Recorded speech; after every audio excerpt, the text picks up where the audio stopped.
And hello everyone, hello world. Sasha is here tonight again, based on, I just want to continue talking about what I just started yesterday, because I must be honest, I was holding this for a long time in myself. I didn't want to I was I must be honest, scared, because I'm coming out like someone to accuse every single thing we did for so long. And I'm about to, share this wonderful research that I published. Actually about to publish. And this side of me, I never actually bragged about too much. But it was just because, to be honest, I was afraid. Because this is not just I'm telling you about this is how you groom poodle, or this is how you groom bichon, or this is how you do things. Last time when I accepted seminars on those topics, I started, I just wrote a little, blog about that and recorded one video in which I said, I was invited to show to the people, and there was like a full room, like maybe over 300 people.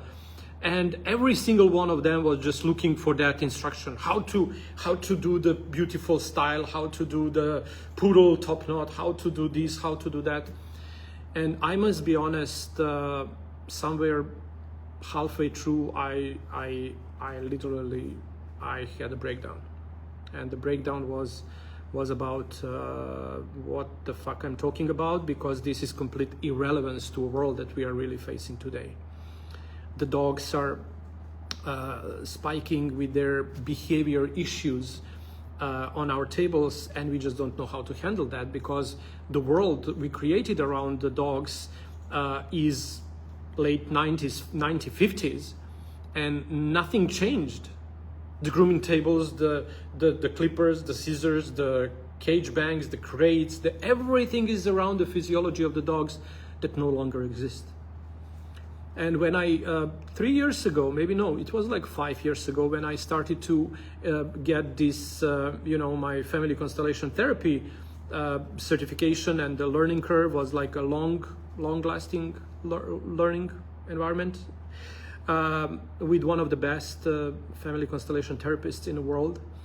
And learning about the neuroscience and how the theory of the field and genetic works, and how do we inherit certain traits, and how do we have these traits transmitted to our offspring, regardless are those our children, or more importantly, how do we put that in working with dogs? And then that was completely something that we ignored for so long, because the only thing we were interested in was to make a dog look beautiful.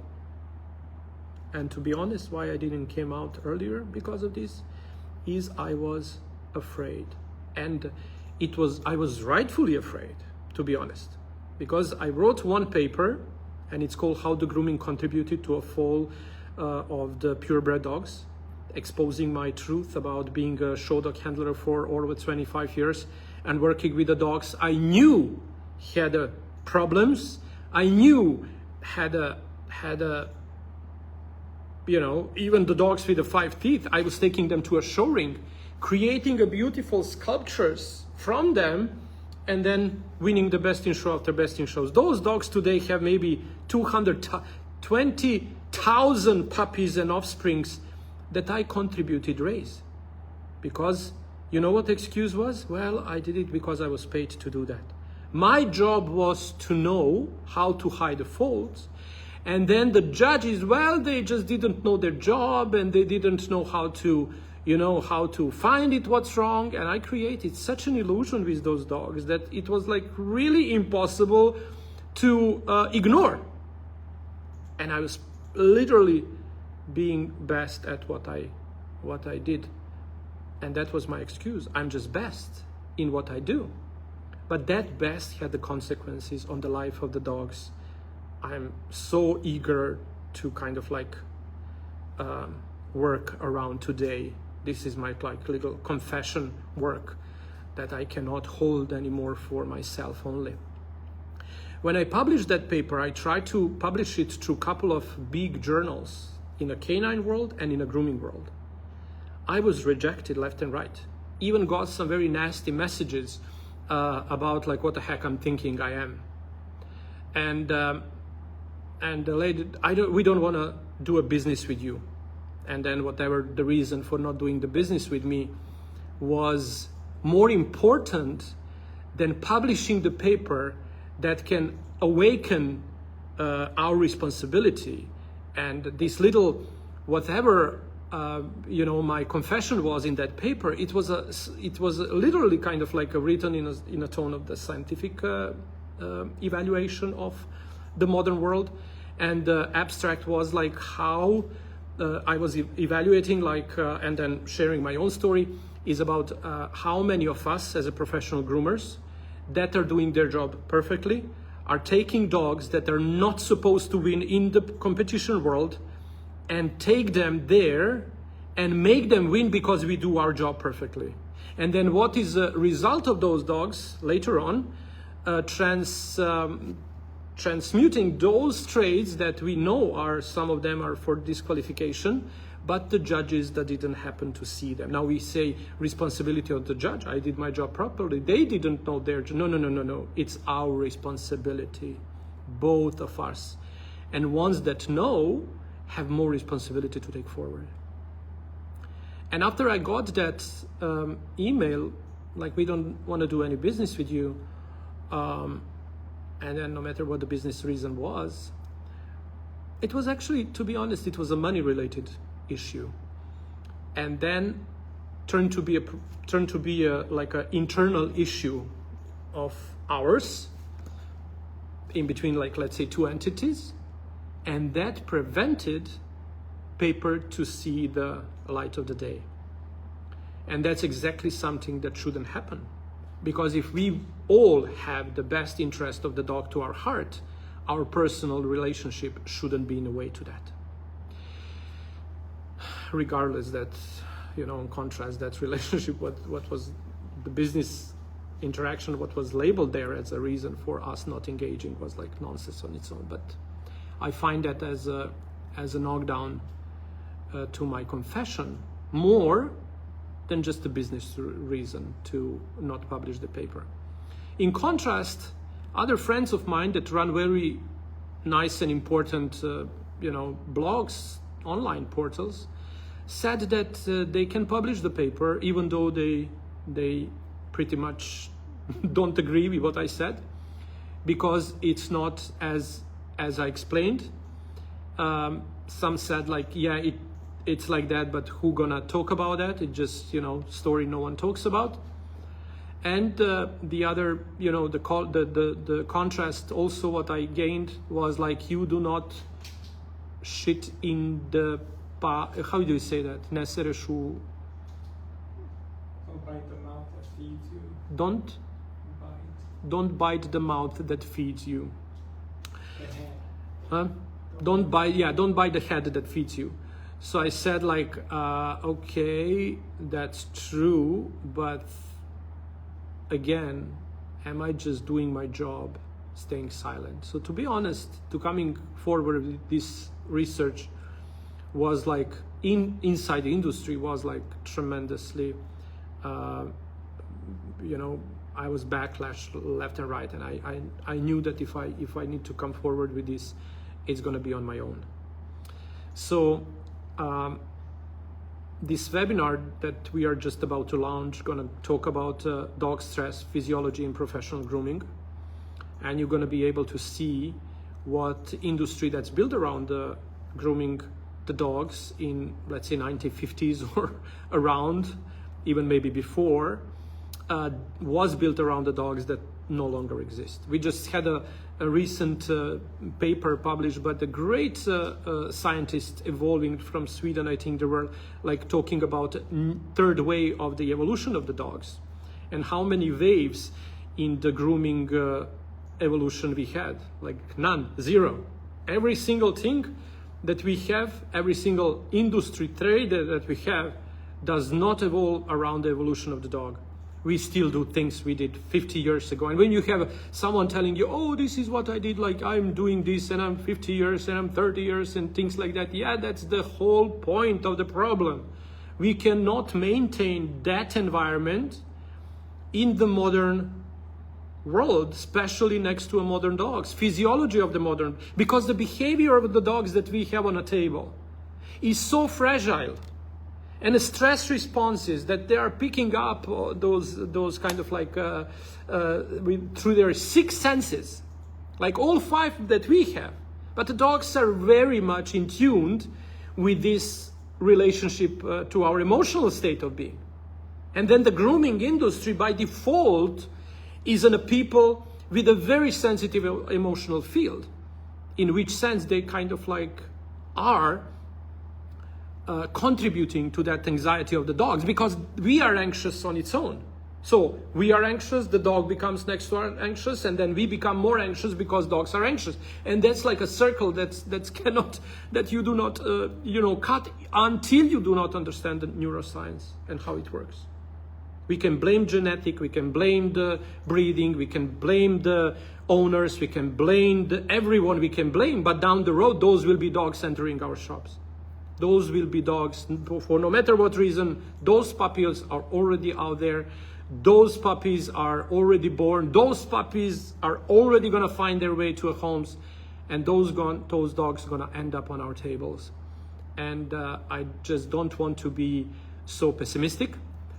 Because due to that surge of the cortisol and the way the cortisol interact with the cascade, what happened inside the dog's body later on after that is something that every single groomer should know, because you don't want to happen to yourself, to you in the dog in your shop. You don't want to happen this what happened to the guy in Belgrade, which dog died on a just after the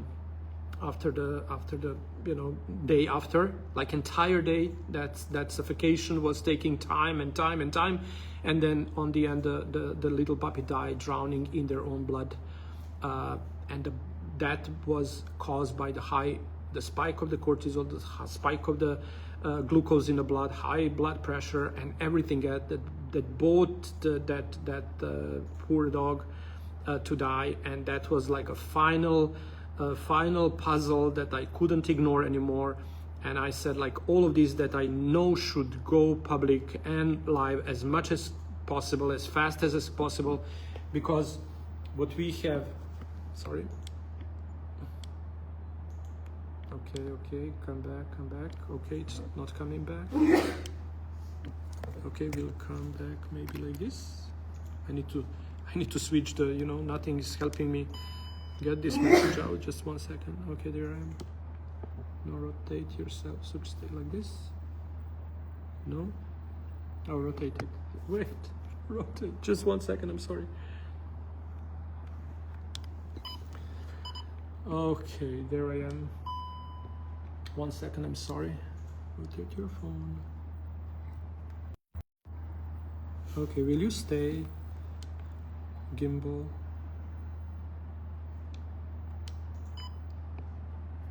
Veteran, can you help me with this, please? Is it better again? Yeah, but I charge it now. Okay, there you go.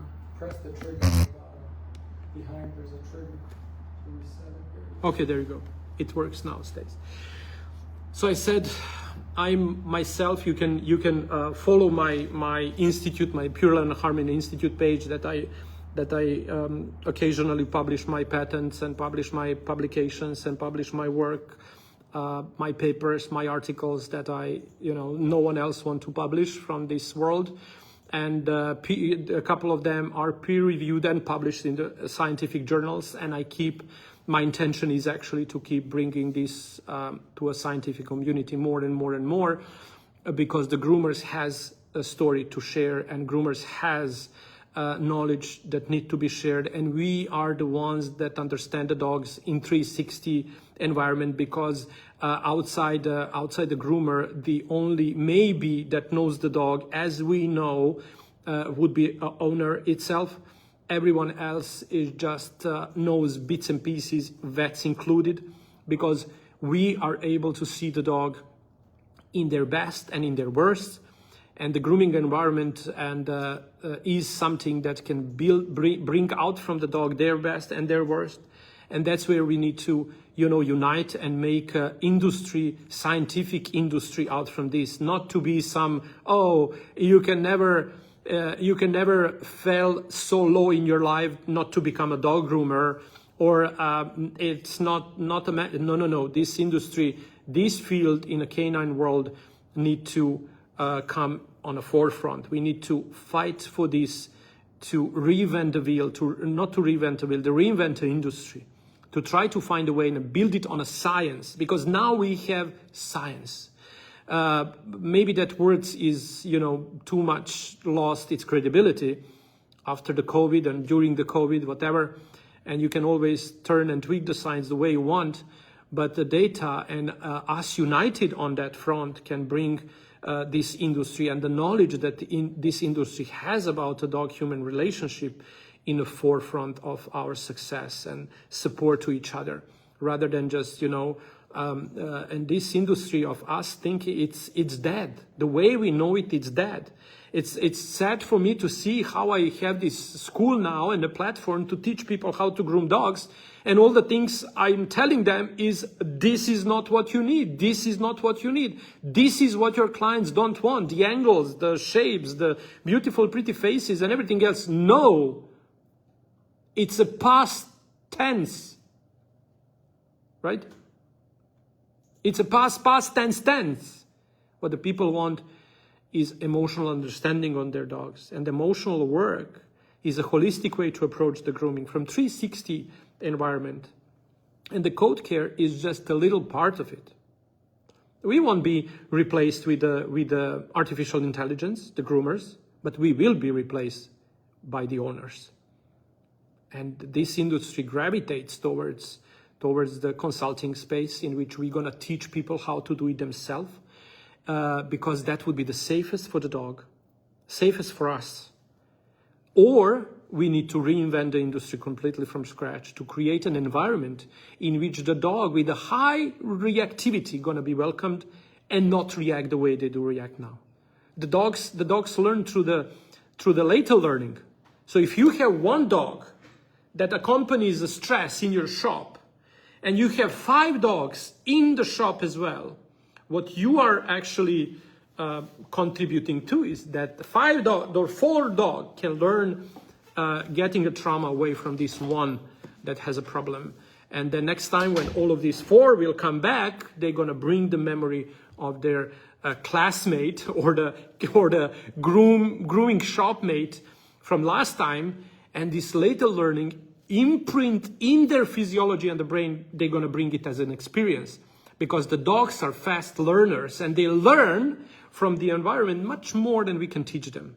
And all of that is pure neuroscience. Every single thing that we know about a trauma, and we go through this re-traumatization, and we understand much more the secure attachment theory, and we want to understand how our physiology is formed and when it's formed, and the way our parents and environment shaped our physiology. So our behavior becomes an outcome of that physiology, because that's how our brain is processing the environment. And who created those patterns? The environment that raised us. So there is that neuroplasticity in the dogs that actually is their surviving mechanism, might end up and bite them in the ass like something that they're going to destroy the species on its own. And we, like groomers, that holds the key to solution of this problem, are just not trusting ourselves enough to do that. And that's what was holding me back. I'm used to criticism anyhow, because whatever I did, mainly whatever I did over my 35 years of career was criticized.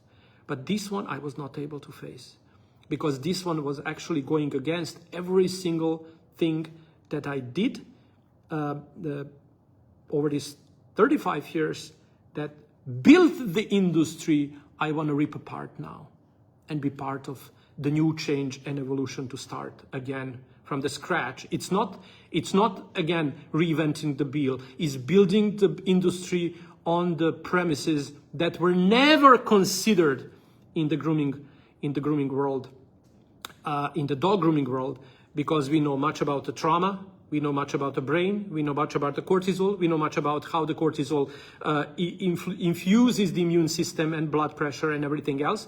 We have an increase of the dog's resistance towards the grooming lately.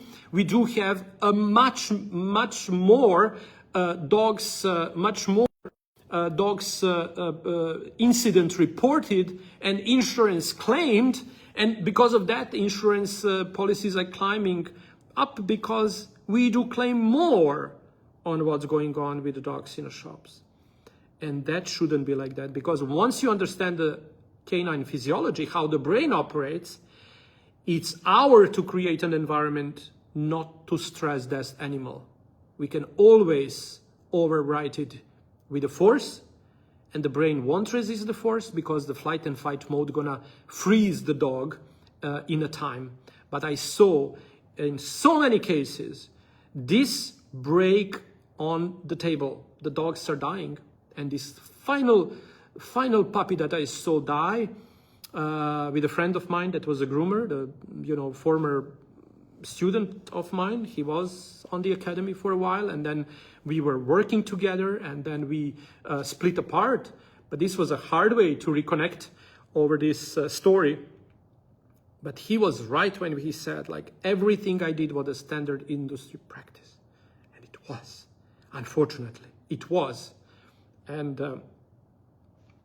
every single one of you that is in this industry for more than 10 years or 15 years, not to mention the veterans like myself, like 35 plus years, we all can confirm that the dogs that are coming today are not the same dogs that were coming 25 years ago to our shops. Emotionally, physically, that means physiologically. And the physiology, because the physiology is something that's a fundamental to the behavior, because the dog does not behave because they want, they behave because they are. And then how do we reset those patterns and bring them back to bring them to the level in which they're gonna love being groomed? And it's only working with the brain. It's not working with. And then the second thing is, what's the difference in between enforcing it or creating an environment in which dog choose, learn, make a choice by doing this instead of that? And then, because the learning is internal motion of the learner, of the student. So if we put a dog in that state, then we need to be teachers, meaning inspire the inner motion of the dogs willingly. Doesn't necessarily mean to conscious if we dilute and we deliberate what's the level of the dog's consciousness, does it exist at all? But we can all agree that there is an emotional being within the dogs, because they are pretty much emotional being caught in emotional entanglements with the humans, with their humans that they live with, or that they surrender themselves with, like a groomers.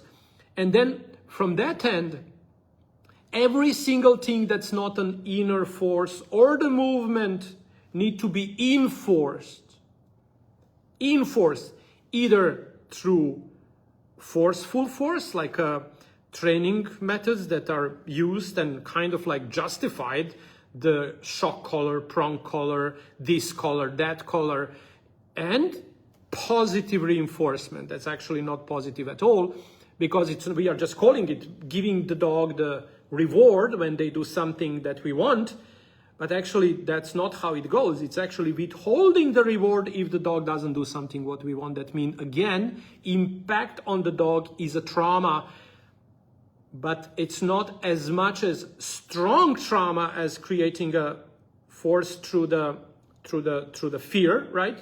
Collars and things like that.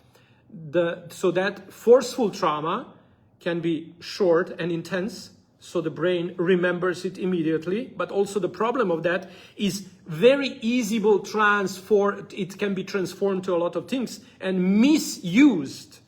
And the dog can react on so many other things that they connected without us wanting them to connect. So every single thing that might remind them of possible experience of the pain gonna cause the same trauma, re-traumatization, again, flight and fight mode, again, the cortisol release, and over and over and over is going to be something that's going to contribute to the overall well-being of the dog collapse. And then that's why we have all of these diseases dogs of our grandmothers never heard of, the cancers and Cushing disease and this leaky gut and things like that, all related to the cortisol, all related to the chronic stress. And how the grooming contribute to that is actually through that so-called cumulative stress that accumulates over time, doesn't necessarily need to kill them like this little puppy was killed on the table, or not on the table, but, you know, collapsed the day after. But it can cumulatively add up on. And occasionally we are so surprised why the dogs are collapsing of the cancers and develop some Cushing diseases. It's not enough.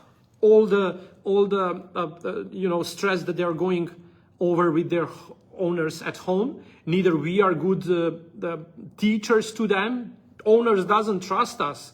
They are going to the vet to ask them things the vets don't know. The vet does not learn any difference in between dog and a pig. And in the vet industry, it's not about dog well-being. It's about the human. It's about the public health. That's what the veterinarians are studying. It's not about well-being of the dog. Because in order to become a veterinarian, you need to go through the industrial farming on animals, and you need to learn about what do you do when some public hazard disease happens, and how do you kill thousands of turkeys inside a den or whatever the name, inside the barn, and how do you kill thousands of pigs or cows or everything. That's what you learn. And then occasionally you come to the point on which you're going to start learning about the dogs, but your mind is already hijacked with this public safety and health, and that's what you're going to do about. The only preventative way of, from the veterinarian perspective, going to be, let's get them vaccinated, spayed, neutered, and whatever we need to do. Just now you are seeing all of this holistic veterinarian movement that people are going out, speaking out about the industry as well. And maybe it's time for us to do the same, like a groomers, because we are part of the well-being of the dog, and we can use it for good or for bad. Not because we want. Every single one here of us is here because we love dogs. But how did we evolve the industry rather than just making cages be different colors, or hair dryers being a different color, force dryers being a different color? We have an entire industry of the dogs that's built around the how to learn and how to freeze the dog in this environment in which have using two primordial fears of the dogs that we are actually born as well with: fear of falling down and fear of sudden and loud noises. All of those two fears are millions of years of evolution are in that. Cannot be overwritten just because of simply 500 years of some selective breeding, or when the doodles are in place like a couple of decades of selective breeding. That cannot be overwritten. Every single time you put a dog on a table, you kind of like awaken this, oh my God, I cannot move around here, I might fall. The fear of falling and fear of sudden loud noises are the two fears that the humans are born as well. Every single creature on this world is born with these two fears. That's a sophisticated fears that we built industry around, using those fears to control the behavior of the animals we work with. Though that must spike the cortisol level. That might, soon the cortisol, and you have a dog coming back every month, every 6 weeks, every 10 days, every 15 days, again and again and again, and you have a signs that can you know, the dogs can still sit still on the table and still undergo the stress. So I cannot hold it anymore for myself, and you know, being excited every single time I read the data, do the study, or actually kind of like showing it to my husband or to my students in Serbia. So little close community, because I'm afraid of being judged. I'm afraid of how the people are going to react, how my colleagues how my students going to be reacting. It's not something I'm able to kind of like live anymore with. I am a strong person, but I was coward on this one. because it was kind of like exposing everything I was building my career on, earning money, feeding my family for 35 years. And now it finally came to a death road to be buried in the history where it does belong. And us try to build on this ashes something that will be actually serving the dogs of today and really be helpful to the benefit of the dogs that are about to be born, and then maybe inspire pet parents to do better, breeders to do better, judges to do better, but not blame them for, here I am, I'm just cutting the coat, it's not my responsibility. Well, it was mine, and I wrote a paper that almost, cost me every single stage in America because the people don't want to put me on the stage, because I challenge what have we done for so long. And this is my only stage that I'm left with the social media and you. And to pray and hope for better. Because one thing we cannot do is stop talking, especially when we have something to share that can save life of many. If I was more proactive, if I would speak louder to my students, maybe this little puppy would still be alive and then hold the family. I can just imagine what that family goes through and what that little puppy was going through and what my colleague was going through. It's not good to happen to anyone. Not the groomer, not the owner, not the puppy, not to public, not to no one. That's a hard truth. And then the question becomes like, where is my responsibility? Every single one of us. Like, what have I to do with the puppy dying in America, in Serbia? I'm not even there anymore. Yeah, but I have a big platform there. I have a big brand there. I have a big responsibility there. I didn't use it because I was afraid of being judged, to be honest. That was a reason.